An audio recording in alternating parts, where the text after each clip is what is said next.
Hey there, viewers. The verdict was only moments away, but what happened to Diddy right before that stunned everyone watching. Whether it was punishment, preparation, or something else entirely, what they did behind closed doors left people shaken. Let's get into it. Chapter 1. The Soundproof Wing. I didn't even want the job at MDC Brooklyn, that's the truth of it. I was rotated in straight from a detail down in Quantico, temporary placement, supposed to be cushy. Something about high security but low contact, they said. Keep your head down, do your rounds, don't ask questions. First mistake I made was believing them. Second mistake was asking about the door with no number. The Special Housing Unit, the SHU, doesn't run like the rest of the facility. The lights flicker on a slightly different rhythm. The ventilation hums a little off-key. You feel it more than you see it. And the silence, it's a kind that settles into your ears and never leaves. You think you're alone until something shifts behind the wall. On my second day, Lieutenant Caro handed me a clipboard and a radio and walked me to the outer gate of Tier 4B. "Read everything, follow nothing," he said flat. "You'll be stationed here during high-profile protocols. Do not engage. Do not question the escorts. Do not look at 37,452.54. I remember nodding. I hadn't even seen the guy yet. They didn't say Diddy, never used his name. Just the number, like it stripped the power out of the air. I knew who it was, of course, everyone did. The news never shut up about him. The trials, the tapes, the raids. But what no one tells you is how different a man looks when the gold chains are gone and the walls close in. My first glimpse of him was through the one-way glass in the restraint corridor. They had him sedated that day, wheeled in on a gurney, eyes fluttering under the surface like he was dreaming of something burning. 2 guards flanked him, and a third wheeled the cart. Nobody said a word. Not to me, not to each other. Even their footfalls seemed dampened, like the floor swallowed the sound on purpose. They turned down a side hall I'd never seen on the blueprints. No sign, no designation. I checked my copy of the facility map that night in the security booth. The hallway didn't exist. The following day, I asked Officer Mejia, a grizzled CO with 30 years behind him, if that was normal. The sedation, the silent corridors, the phantom halls. He didn't answer, just stared at me for a long time before saying, "You don't get it yet, kid. That man ain't here to be held. He's here to be handled." The phrase stuck with me. Handled, like a package, like something volatile you can't let break open. That night was the first time I heard the phrase from the inmates, whispered between cells, muffled through the vents. "Soundproof night," one muttered. "You hear it too?" said another. "No, man, that's the point. You don't hear it." I sat by the monitoring console long after my shift technically ended, watching the live feed screens, most of them blacked out or pixelated beyond use. There were always 2 feeds I could never toggle, Cam NX1 and Cam SV3. They flickered like VHS static, no label, no timestamp. One of them, I swear, showed the same hallway where I'd seen 37,452.54 taken. But now it looked older, with peeling paint and a single bare bulb swinging as if in a breeze that shouldn't exist underground. A few nights later, I was placed on corridor watch. Graveyard shift, midnight to 8 a.m. The floor was colder that night. Even with the heating system operational, the air had this bite, like static after a thunderstorm. I kept glancing toward the hallway with no name, and then, around 2:16 a.m., they came. 4 guards, no chatter. They moved in perfect synchrony, like they'd done it 100 times. 2 carried the restraints. 1 carried a black cloth hood, The last carried something that looked like an old-school tape recorder, but I never saw anyone press play. They unlocked Diddy's cell without a word. I could barely see in, but the light inside was dim, intentionally, I think. When they brought him out, he didn't resist, didn't speak. His eyes were wide open, unfocused. He was murmuring something under his breath, over and over, like prayer. It wasn't until they passed close that I caught the words. 10 gold bottles, 9 gold sins. 8 in the mirror, 7 within. I'll never forget the way he said it. Rhythm like a nursery rhyme. Voice like cracked vinyl. They didn't blindfold him this time. They didn't have to. His eyes weren't looking anywhere real. They took him down the unmarked hallway again, and that was that. When I checked the logs the next morning, there was no record of movement, no log entries, no camera switches. The timestamp jumped from 2:15 a.m. to 3:05 a.m., like time had folded in on itself. I asked Officer Mejia again, quieter this time. He sighed, wiped a hand down his face. Used to be we'd isolate the worst in here. Terror threats, cartel freaks, rogue feds. But that man, he brought his own ghost in with him. Now they're trying to squeeze it out before court hears what's left. I didn't understand it then. I still don't. Not really. The next night, I took a risk. Stayed an hour after my shift, hid in the back corridor near laundry access, where I knew the cameras didn't quite reach. I waited. Around the same time, 2:15, I heard it. Not footsteps. Something after footsteps. A dragging noise. Then faint static. Then silence. Heavy silence. My ears began to ring. Not from volume, from absence. The lights in my hallway flickered. I felt, and I mean felt, something brush past me. Nothing there when I turned, but the air pulled my sleeve, like pressure dropping in a pressurized cabin. The next morning, I saw Diddy again. He was returned sometime after I'd left. When I passed his cell at noon during med-check rotation, I saw him sitting upright on the floor, back against the wall, eyes wide but unblinking, mouth moving but no sound. The phrase on his lips again, the same broken verse. They moved him to an evaluation cell after that. I wasn't assigned to his corridor for 2 days. When I returned, he looked worse, thinner, paler. Someone had shaved his beard. His hair was graying at the temples. His hands shook when he held his water cup. When I asked one of the shift commanders about it, just casually, as if it didn't really matter, the guy didn't even look up from his tablet, just said, "They're softening him. No good having a lion at sentencing. You want a lamb." That night, I didn't sleep. You tell yourself these places run on rules, that inmates are guarded, fed, processed, sentenced, clean, neat, controlled. But that's a lie. Some people aren't brought here to wait for judgment. Some people are brought here to be undone before judgment ever gets close. And now, every time I hear a verse on the radio, I wait to hear his voice. Not in the music. In the silence between the beats. Chapter 2. The transfer that never was. My job doesn't involve blood, shackles, or courtrooms. I work behind a desk, in a room with no windows and just enough stale air to remind you how long you've been sitting.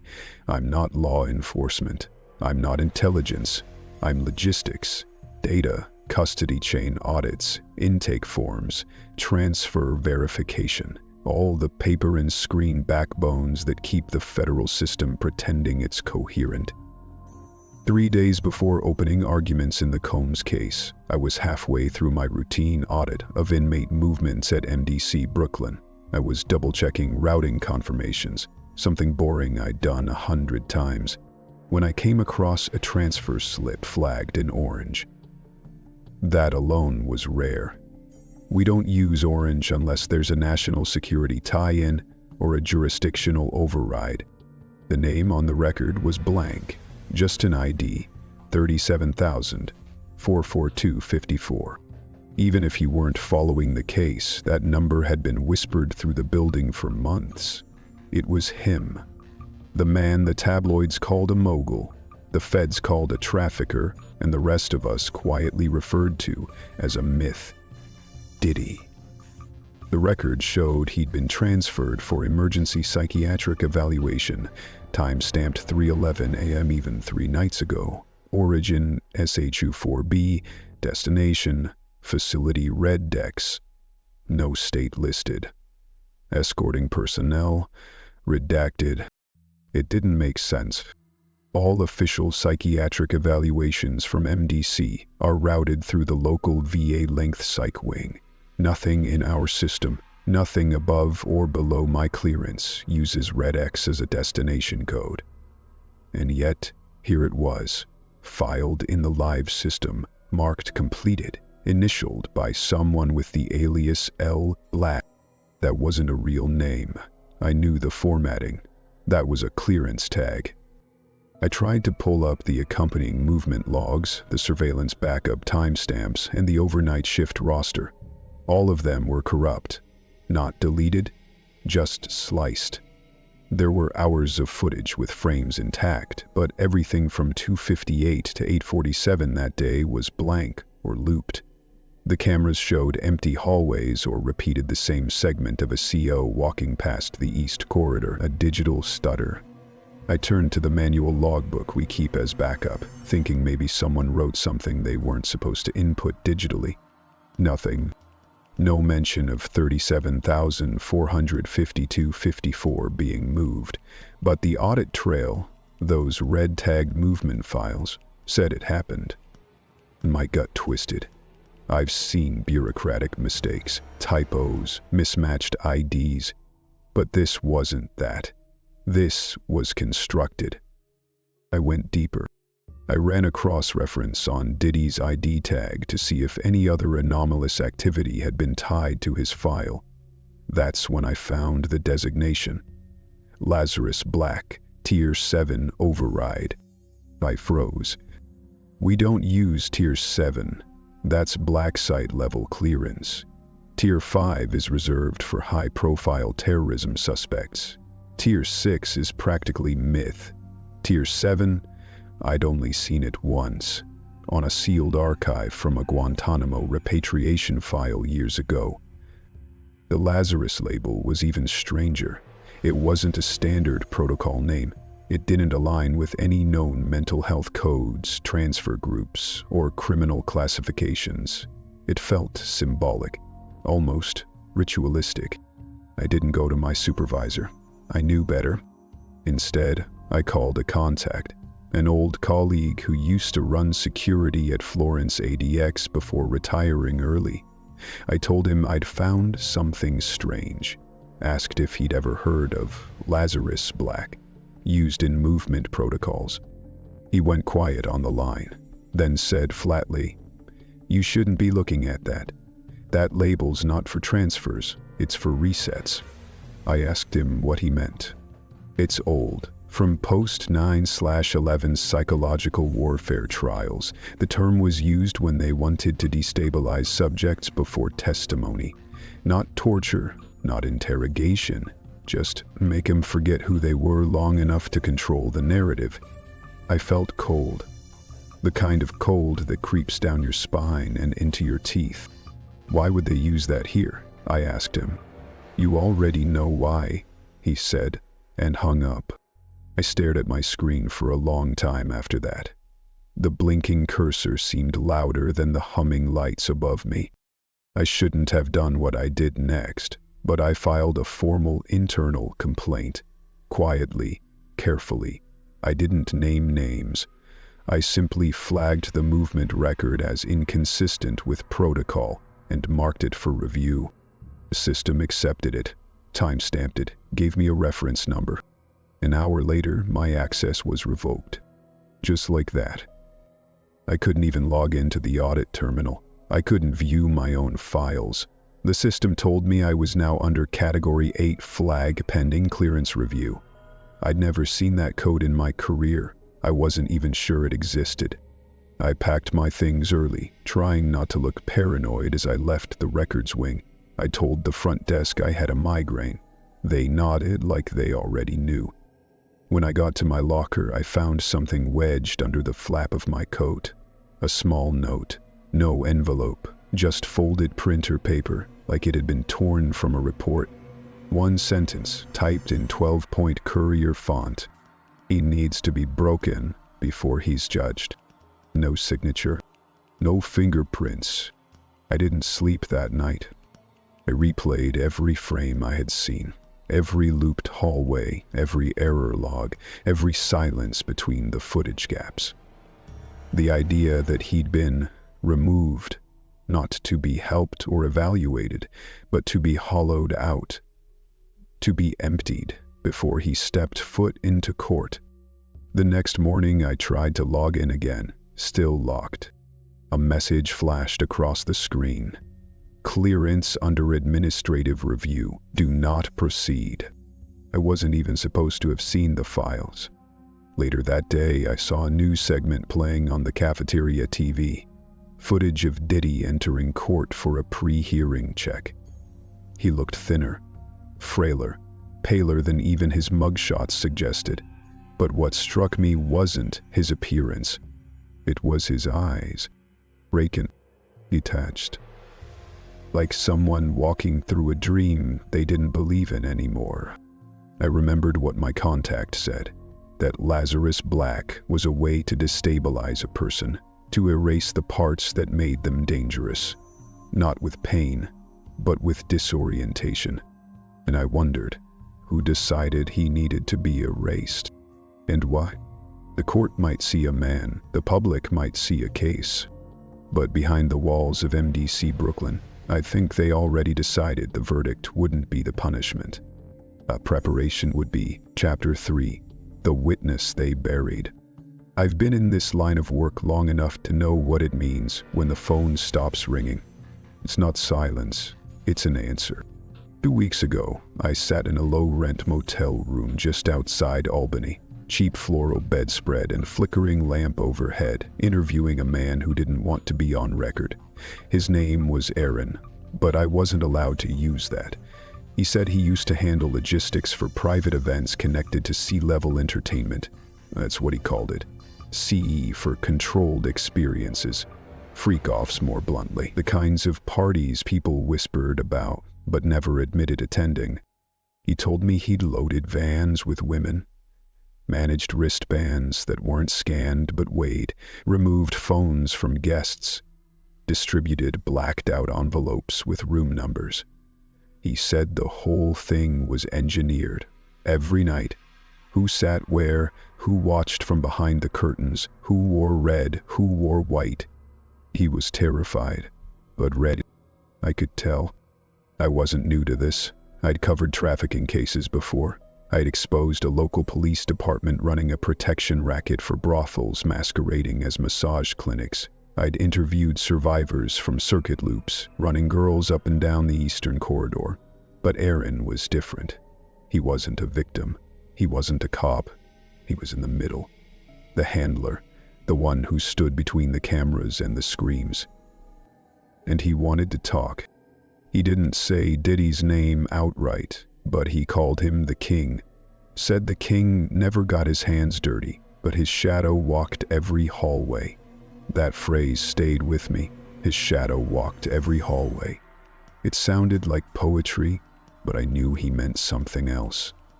Something literal. He told me he was going into protection. Testimony scheduled. U.S. Marshals had picked out the location. He'd get a new ID afterward. He'd been through the interviews, the trauma scans, even the polygraphs.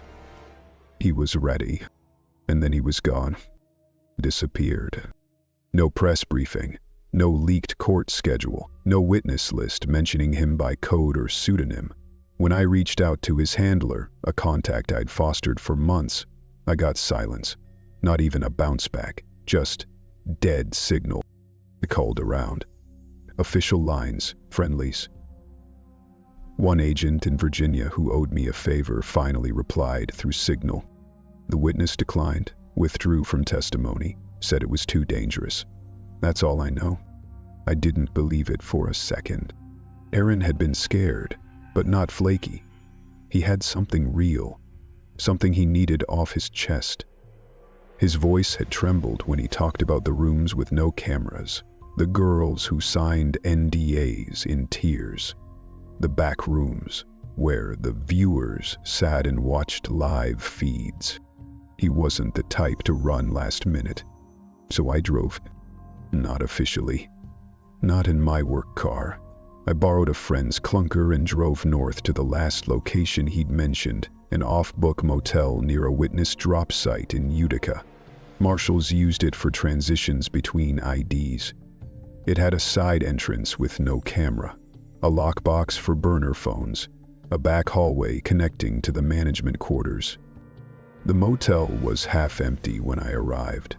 The front desk kid didn't even glance up when I checked in under a fake name, Room 17. I waited until dusk, then circled around the back and started looking for angles where cameras pointed, where they didn't. Found the blind spot behind the vending machine shed. That's when I noticed something strange. The camera mounted above the rear door wasn't connected. The cable had been snipped, clean, not torn or weathered, fresh. No power, no footage. Natter. I found the manager, mid-60s, smoked so much the air clung to his shirt like tar, and asked about the camera. He laughed, said it had gone down a week ago. Some federal boys came by, said it was under review, told me not to touch it. I asked if he'd seen anyone come through. He shrugged. Black van, government tags, 2 men, tall, suits, not marshals. How do you know? I asked. He leaned in. Real marshals don't hold their guns like that. These boys had the weight wrong.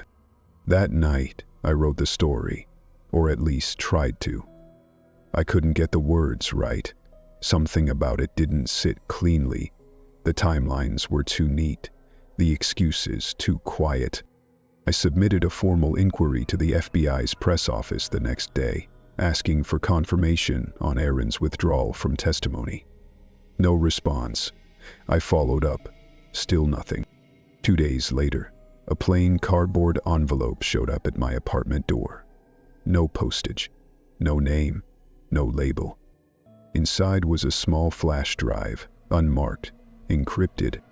I didn't plug it into my laptop. That's a rookie move. I used a burner rig I keep offline. No Wi-Fi, no external connections, sandboxed and disposable. The drive held one video. No metadata, no timestamp. Just an MP4 labeled drop3_recovered. I clicked it open. The footage was shaky.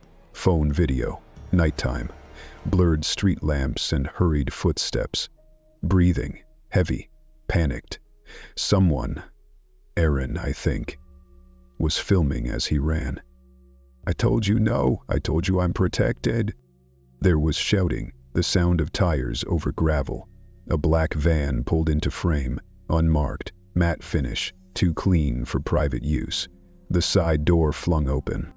2 men in black suits, no badges. One reached out. Aaron screamed. You can't take me, they promised. Don't let him walk. Don't let him walk. He has the room. The phone fell. The camera tilted up into sky. A brief glimpse of stars. Street light. Then darkness. A thud. Scuffling. Silence. The file ended. I sat there for 10 minutes, staring at the frozen frame. Then I watched it again. And again. That line, he has the room. It haunted me. Not a room. The room. Was it metaphor? Something literal? A recording? A location? A memory? I filed a copy of the video anonymously to 3 contacts I trusted. But I didn't publish it. Not yet.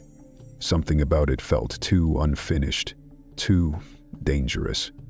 The kind of thing that disappears. You. Since that night, I've been watching my street from the window.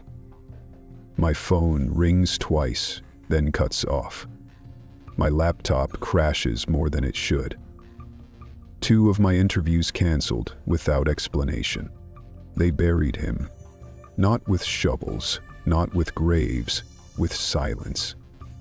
With redacted memos and scrambled footage and black vans that drive faster than questions can keep up. The court might not miss him. The jurors will never know his name. But I do, and I still hear his voice.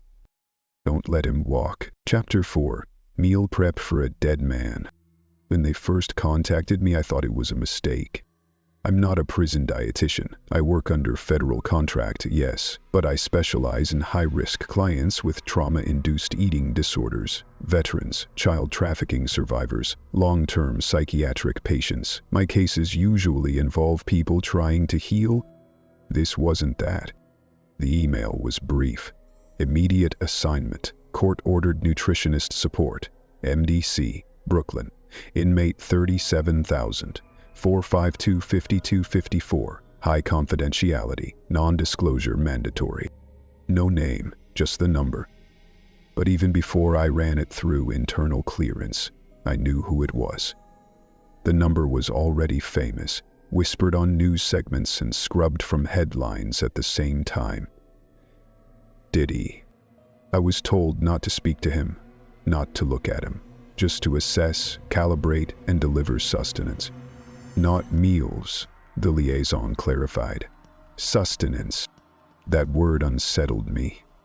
When I arrived at MDC, the intake staff looked nervous, like they were part of something they hadn't signed up for but couldn't step away from.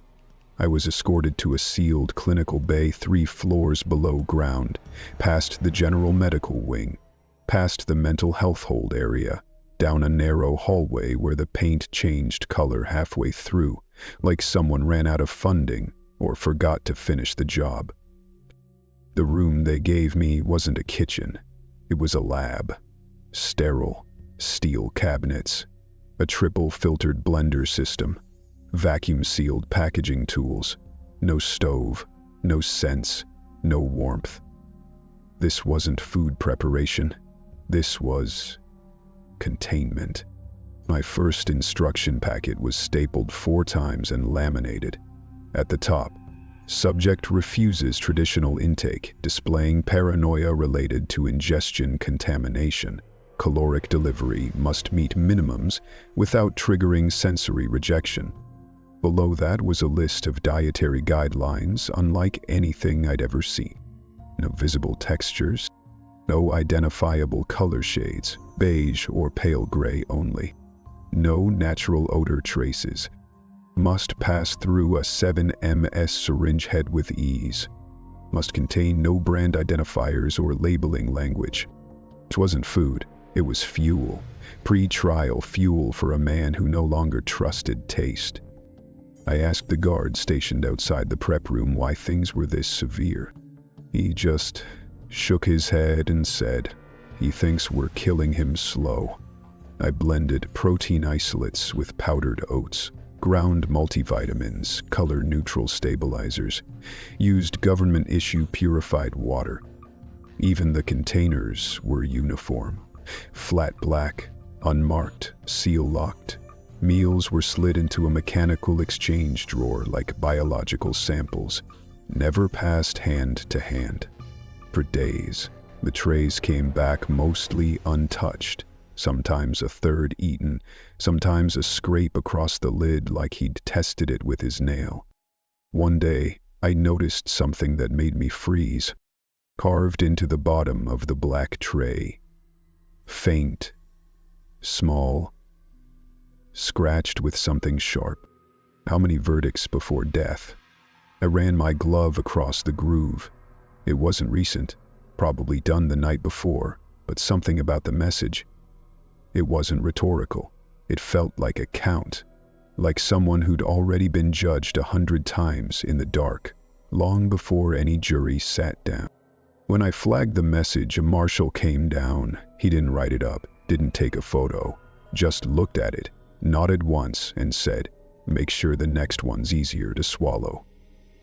The next day, my meal prep packet changed. No more custom ingredients. I was given pre-packed formula boxes labeled Trial Phase M51. That wasn't standard, not in my supplier network, not in any of the government-issued catalogs. I asked procurement about it. They claimed it came from a federal research center, part of an advanced compliance nutrition protocol for high-risk psychological cases. But when I pushed further, the trail vanished. The item didn't exist in any of the federal vendor sheets. No product ID, no FDA tag, no lot number. Still, I blended it. It was chalky, left a faint metallic scent on my gloves. The powder clung to the container edges like it wanted to stay. I delivered it. He drank it. The next tray came back empty. But later that afternoon, I caught a glimpse of him, just for a moment, as he was escorted through the lower corridor toward the transport prep wing. He didn't look like the man I'd seen in photos. He looked blank, gaunt, hollow eyes. His hair, now visibly graying, clung in patches to his scalp. His mouth hung slightly open, like he'd forgotten how to keep it closed. His steps were slow, not restrained, like his own body didn't quite believe in moving.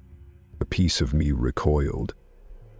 Another part, the clinical part, just registered what I was seeing. Severe dissociation, possible malnourishment, clear evidence of disorientation. But the third part of me, the part no training touches, the human part, it whispered something else. They're not feeding him to keep him alive, they're feeding him to keep him quiet. Later that week, I was pulled aside by a senior officer.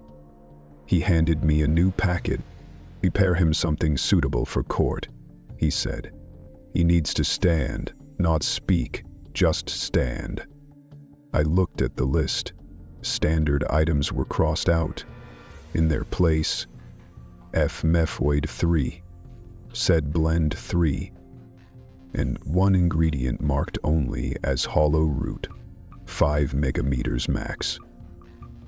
I'd never used those, never even heard of the last one. The parentheses worried me.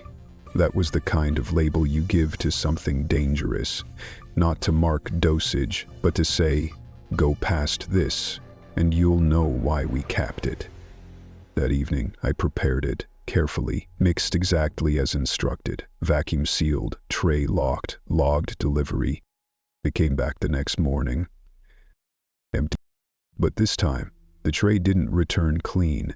There was something smeared on the underside of the lid. Not carved, this time. Written, fast with a finger dipped in, something pale and gritty, like chalk. They think silence is the verdict. But I hear every sentence. I didn't report that message.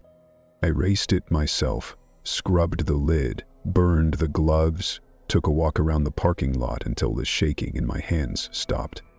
I don't know what's happening in those cells, but I know what's not happening. Justice, rehabilitation, process, anything remotely human. I've worked with patients who've forgotten how to eat, who tremble at the sight of a spoon, who flinch from texture, recoil from smell. But this is manufactured. It's not just that he refuses meals. It's that someone made him forget what hunger even feels like. And they've left it to me to measure how long a man can stand on shadows. Chapter 5. The Bleached Room. They never tell us what we're really cleaning. They just hand you a clipboard, point to a hallway, and tell you to keep your gloves on the whole time. I've been working maintenance for 22 years. Mostly courtrooms, lower wings, sometimes the basement archives when the interns don't want to get dusty. I've swept blood stains out of stairwells before the press showed up. I've power washed things off walls that didn't feel like they belonged to people. But this was different. It started with a phone call. Not even through the building switchboard. Some guy said he was coordination intake, told me I was being reassigned for a special prep before trial proceedings the next morning. No name, no department, just an address and a door. Sub-level 3 of the federal courthouse isn't on the public tour route. Hell, it's barely on the blueprint schematics, and I've seen every one of them. They say the place used to be a Cold War-era records chamber, sealed off sometime in the 80s after a mold incident. But when I got down there, past the mechanical lifts through the dehumidifier-choked tunnels, Room C. That's what it said on the clipboard. Just Room C, no function, no department, nothing else. The hallway leading to it was different. The walls, instead of off-white or gray like the rest of the basement, were this faint pink, like they'd once been deep red, but bleached out by time or something more corrosive. The door to Room C didn't have a handle. It was flush with the frame, steel-lined, magnet-locked. I had to call it in just to get buzzed inside. When the door clicked open, I swear I felt pressure release, like opening an airplane cabin. Not a sound, not a hiss, just a weight leaving the air, replaced by something colder. The room inside had no windows, 4 walls, all bleached nearly white, but not evenly. You could see where something had once stained them red. Long streaks, as if someone had tried to scrub away stories that the paint still remembered. In the center, a chair. Not a courtroom chair, not a desk chair. This was padded, thick-strapped, metal-braced. It didn't belong in any federal building. It looked like something from a facility no one talked about. Next to it was a table with a recording station. Analog tape reels. A light above it blinked in slow, deliberate rhythm. No cord, no wall switch, just blinking. I stood there longer than I should have, staring. I was supposed to be vacuuming, dusting corners, but everything was too clean, artificially so. There were no cobwebs, no loose particles, just sterile air that burned my nostrils. On the floor, near the base of the chair, was a note, crumpled, half hidden under one of the restraint straps. I didn't want to pick it up, but I did. Re-verdict, silence test successful, subject compliant after 3 sessions. There was a number in the corner, 37,452.54. I knew that number. Everyone did. The trial upstairs was already heating up. Rumors about freak-offs, encrypted footage, sealed witness lists, the kind of case that makes federal buildings grow quiet and makes guards walk tighter. I looked at the note for a long time. Silence test. That's not legal. That's not even procedural. That's something else. Behavioral? Experimental? I put the note back. But then I did something I wasn't supposed to. I looked behind the recording station. There were wires. Thick, black, cloth-wrapped wires running not into a power socket, but through a drilled hole in the floor, downward into what looked like more concrete, buried deep. The chair had scratches on its arms, dozens of them, not random, parallel grooves, dig marks, like someone's fingers had tried to hold on while the rest of them gave up. I took out my flashlight and shone it up into the light fixture, the one blinking for no reason. There was no bulb. Him to blinked anyway. That's when I heard the footsteps. Not echoing, not stopping, just steady. I turned, clipboard still in my hand. A marshal stood at the doorway, black suit, regulation tie, badge tucked just inside the lapel like they didn't want it too visible. He didn't look surprised to see me. "You're not supposed to be here," he said flatly. I fumbled. I had orders, clean up before trial prep, just following protocol. He nodded. "You've seen too much." I froze. But then he did something I didn't expect. He stepped aside. "You can go." I stood there, waiting, wondering if this was some test, a trap. Then he said without emotion, "Forget the room, he won't remember either." He walked away. That was it. I packed up. Didn't vacuum, didn't dust, just left the bleach-smelling silence behind. I tried not to think about it for the rest of the day.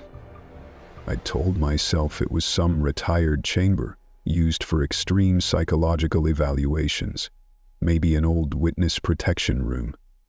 But the deeper part of me, the part that's watched this system twist under weight before, knew better. They weren't trying to prep a room. They were trying to erase something inside a man. That night, I looked up the number again. 37,452.54. Same headlines, same trial, but now reporters were calling him unfit, diminished, detaching. They hadn't seen what I had. They hadn't seen the chair, the straps, the light that blinked with no power, the room that used to be red. And maybe that was the point. Chapter 6. His lawyer walked out again. The worst part about working in federal court isn't the trials, it's the quiet before them. You sit in those chambers, fingers poised above the stenograph machine, heart hammering, while men and women in suits decide the shape of truth behind closed doors. I'm not supposed to think about what I hear. I'm supposed to record, type, transcribe, seal, forget. But there are some days you can't. That day, 3 days before opening arguments, I was called into Chamber B, where sealed sessions were held for high prefaces cases. No press, no transcripts to the public, just private voices and the quiet click of my machine. They didn't call him by name when he walked in, just the defendant. But I knew. Everyone knew.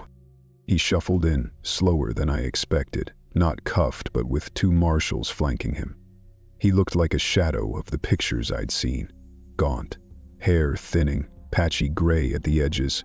He didn't look at anyone directly, just sort of stared into the space between people. The judge nodded for me to begin. Sealed conference between the court, the defense, and the defendant. Subject, potential plea negotiation. Confidential and off-record until verified. The defense was fragmented. No introductions. 3 lawyers, one of them visibly exhausted. Another chewing her pen cap like it was keeping her grounded. None of them spoke first. It was the judge who finally did. Leaned forward, voice steady, practiced. "There's a plea offer on the table. 20 years. Reduced charges. Voluntary testimony under protection. No trial." I kept typing, each word feeling heavier than the last. Diddy didn't answer right away. He looked down at the table. His hands were shaking. Then suddenly, he snapped. "I'm not pleading to something that doesn't exist," he said, voice rising like he'd rehearsed this 100 times in the dark. "You're not trying to prosecute me. You're trying to erase me." One of the lawyers whispered, "Sean, please." He slammed a fist down, not hard, but hard enough to stop everything. I took the footage. The real footage. The one that showed the studio, the basement. They swapped it out. "You think I don't know?" The judge stayed quiet. Diddy kept going. "You think I don't know what this is really about? It's not the tapes. It's not the parties. It's my son. He's gone. You hear me? He's gone. You tell me he declined to testify? That's a lie. He wanted to testify. He's missing and none of you will say it." No one moved. Then, without warning, one of his lawyers stood. "I won't be complicit in what you're doing to him," she said, voice even, no yelling, just broken. I thought this was defense. This is something else. She left the room. The others didn't follow. The marshals didn't stop her. The judge didn't react. Diddy's breathing was ragged now. "Off the record," he begged. "Just for a minute, please." "Off the record." I looked at the judge. He gave the nod. I removed my hands from the keys, but the mic light on the table, it stayed on. Now, was it normal? Usually when we pause recording, the light cuts out, indicates we're no longer capturing, but it kept glowing, faint red, like it was still listening. I watched Diddy lean in, voice lower. They switched it after the March raid. The original footage from Miami, it had everything. Dates, the hallway, the red room. They cut it, replaced it with something cleaner. I don't even think my team knows. He paused, looked around the room. There's a room they keep taking me to. I wake up there. I don't remember how I get in. No light, no questions, just static. He looked straight at the red light. "I know you're still listening," he said. The judge stood abruptly. Session adjourned. I hit the stop button, the mic shirka. The light blinked once, then turned off on its own. I packed up fast, didn't make eye contact, didn't speak. I left the room with my notes and my copy of the audio file. But I didn't go home. I went straight to the review bay, private terminal, reserved for staff to double-check sealed audio before archiving. I opened the raw session file, scanned the final 3 minutes, hit play. It started fine. Off the record. Silence. Then his voice low, fearful. I switched it. I leaned forward. But the last minute, gone. Replaced by static. Soft, continuous, rolling static. I checked the waveform. The shape of the file was all wrong. It had been overwritten, not cut, covered. No voice, no background sound, just blank static, artificially inserted. That shouldn't be possible. The sealed sessions are stored in triplicate. 3 isolated systems, synced but separate. You'd need admin access on all 3 levels to manipulate them. And the backup drive? Corrupted. I stared at the screen until it dimmed. Back in the hallway, the fluorescent lights buzzed too loud. The carpet felt too thin beneath my feet. I passed one of the remaining lawyers outside the chamber. He didn't speak, just stood by the wall, eyes closed, as if praying to someone who wasn't listening. Later that night, I received a message in my internal inbox. No subject, no sender, just a single sentence. You typed what he said, but what he meant is gone. I'd deleted it, but I remembered, because I saw his face when he talked about his son, about the tapes, about the room. They want to call him a monster. Maybe he is, but monsters still bleed. Monsters still break. And if this trial was supposed to be about truth, then someone decided long ago that truth was too dangerous to document. Chapter 7. The verdict wasn't the plan. You don't get to my position without learning how to compartmentalize. You eat bland food, you sleep in unfamiliar beds, you speak in words that mean nothing until you're off the record. I've been in Homeland Security long enough to know that trials, especially trials with cameras, celebrities, and hashtags, aren't about justice. They're about choreography. And this one was Broadway. I was embedded in the trial monitoring unit as an internal security liaison.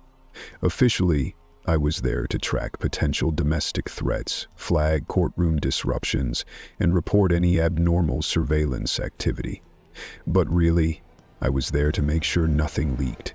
Not the kind of nothing that ruins a headline, but the kind that ruptures the spine of an entire cultural memory. They briefed us weekly. Compartmented tiers, color-coded memos, language stripped of names. Subject 37,452 ACF42 was the only identifier ever used. Not Diddy, not Combs, just numbers. The day before the verdict, I received a memo. Paper, no digital trace, hand-delivered in an envelope that dissolved when burned. Standard. For red tier communications.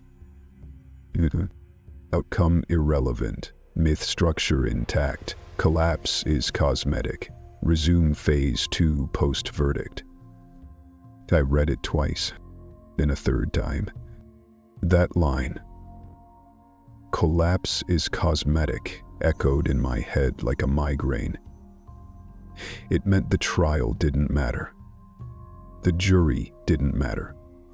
The testimony, the tears, the sealed tapes, none of it. Because the machine had already decided. I wasn't surprised. I was angry.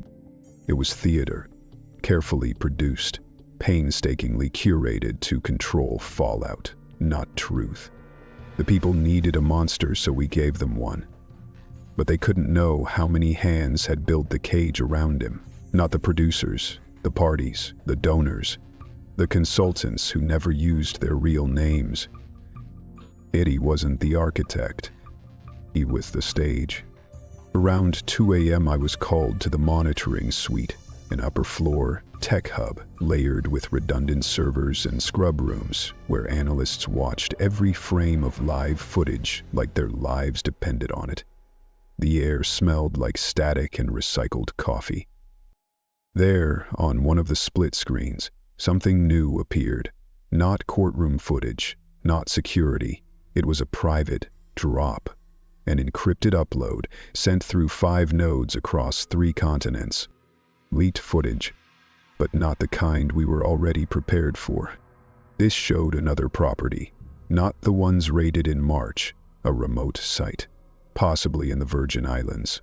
Infrared drone angles, time-stamped crates being moved underground. No insignia, just black clothing, no faces. Inside one of the crates, an envelope. Inside the envelope, lists. Named. Many names. And not just partygoers or service providers. These were people from other sectors. Government, academia, medicine. Names connected to institutions I was told never to touch. Names I'd seen on clearance rosters, with levels higher than mine. A notation next to one of the names read, Foundation Tier, Host Level, Approval. And there it was. Confirmation of what some of us feared. This wasn't just about 37,452.54. He was a node, a visible one. But the structure went deeper, older, broader. The trial was a valve to release pressure, not to fix the pipe. My palms started sweating. I pinged HQ for extraction protocol. I had seen enough. Too much.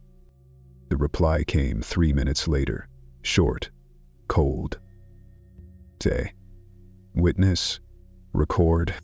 I stared at the screen, at the red blinking dot of the recording drone.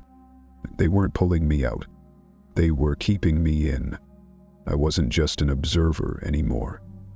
I was part of the redundancy, a living backup, ready to testify if the wrong leak spread too far, if the machine needed to shift narratives again. I'd be used, not protected. That night, I reviewed everything we had. I lined the memo up against the footage, against the transcripts. The patterns emerged. Every confession was curated. Every name kept outside of 37,452-54's orbit was intentional.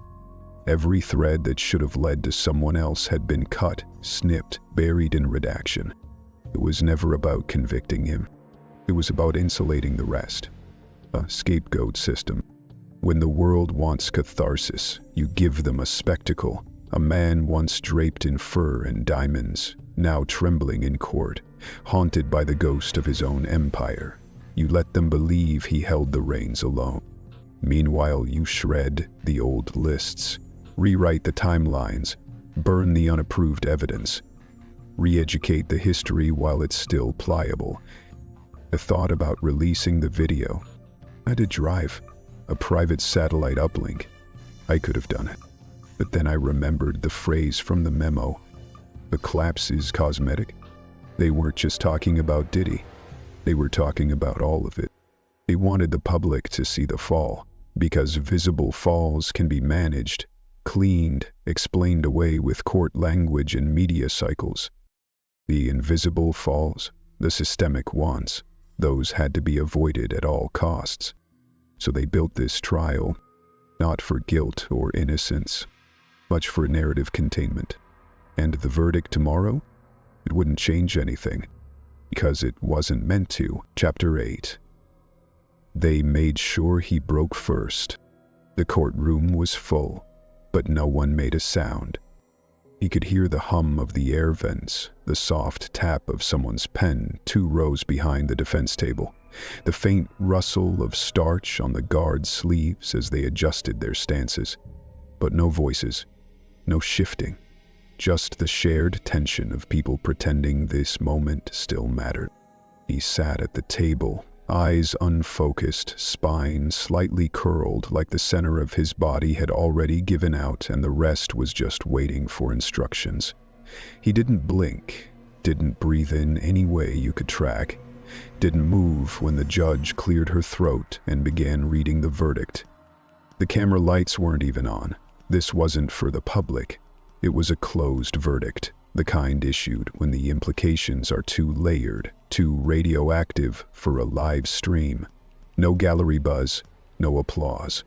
Just paper, ink, legal breath.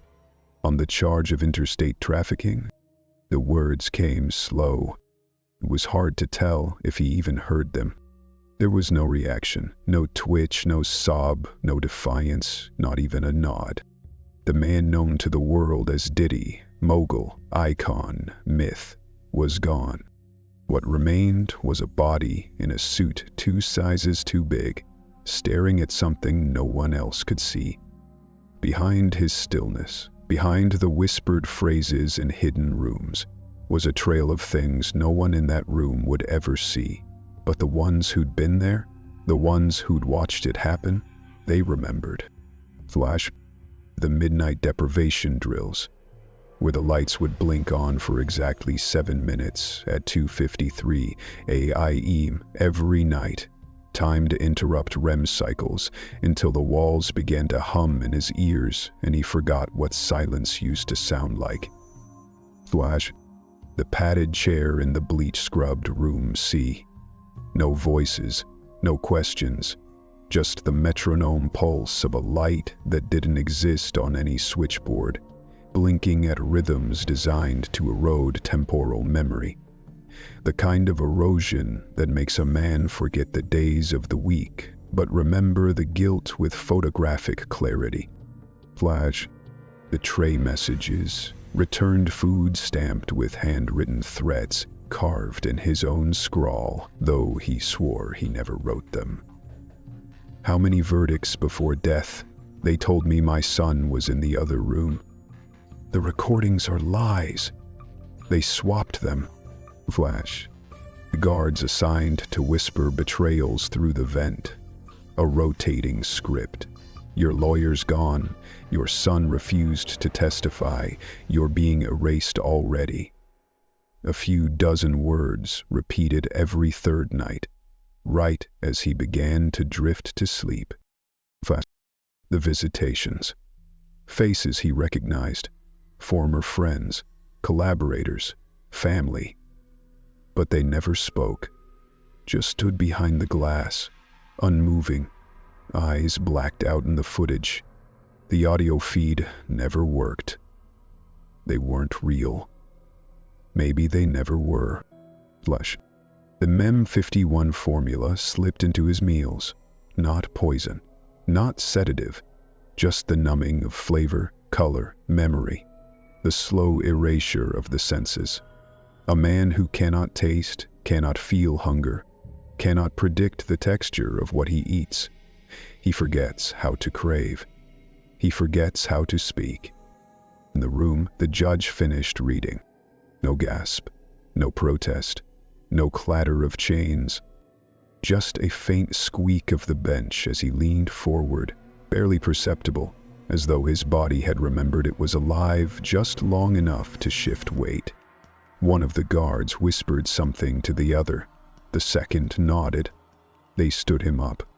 His legs didn't quite cooperate, so they steadied him, then rolled out the wheelchair they'd kept tucked just behind the curtain. As they moved toward the side door, past the polished benches and dead microphones, a voice from the back of the chamber, a guard, maybe a marshal, no one ever confirmed, murmured under his breath. Etta thought the trial was the punishment, but that ended last week. No one replied. They wheeled him out. Afterward, the room emptied without ceremony. Files collected, tapes sealed. Even the stenographer left with more questions than keys. And somewhere, far away, in a gated Miami property untouched by raid or search warrant, a cleaning crew unlocked a forgotten wing. The floors still glistened with marble. The air smelled faintly of sea salt and thyme. They opened a door sealed with 3 rusted bolts. Inside, a room padded wall to wall with foam soundproofing. No furniture, no windows, just silence. A single gold record sat crooked on the floor, half covered in dust, its label faded beyond recognition. And on the back wall, carved deep into the padding as though done over many years, a message remained, barely visible but unmistakable. They didn't want him judged, they wanted him erased. Outside, the sun shone. The breeze carried the illusion of peace. But inside that room, the myth had already died. They just made sure he broke first.